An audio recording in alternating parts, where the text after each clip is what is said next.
Hi friends, ஆடி அமாவாசைக்கு முன்னாலே பூஜை சாமான்லாம் அலம்பி வச்சாச்சு. அலம்பி வச்சுட்டு சாமி ரூமெல்லாம் ஜவ்வாதும் பன்னீரும் போட்டு தொடச்சி சாமிக்கு குங்குமஞ்சாலாம் வச்சு ரெடி பண்ணியாச்சு. முனீஸ்வரனுக்கு மட்டும்தான் போய் குங்குமஞ்சா வைக்கணும். காலையில் 4 மணிக்கே எழுந்திரிச்சு வீட்டை மட்டும் பெருக்கிட்டு குளிச்சுட்டு பூ போட்டு விளக்கேற்றியாச்சு. 4:30க்கெலாம் இன்றைக்கி ஏற்றிட்டேன். இன்றைக்கி அமாவாசைனால வாசலில் நான் கோலம் போடலை. சாயங்காலம் மணி ஆட்டி நம்ம சாமி கும்பிடணும் எப்பயும் போல்.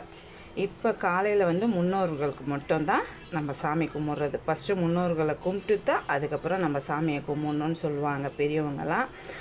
இங்கேயும் விளக்கேற்றிட்டு மாடியிலையும் போய் முனீஸ்வரனுக்கு விளக்கேற்றியாச்சு. அடுத்தது பசங்களுக்கு டிஃபனும் லஞ்சும் கட்டியாச்சு. நம்மளுக்கும் மதிய சாப்பாடு ரெடி பண்ணிவிட்டு இன்றைக்கி அமாவாசைனால் எப்பயுமே நம்ம போவோம் பாடிகேட்டு முனீஸ்வரன் தான் குலதெய்வம்.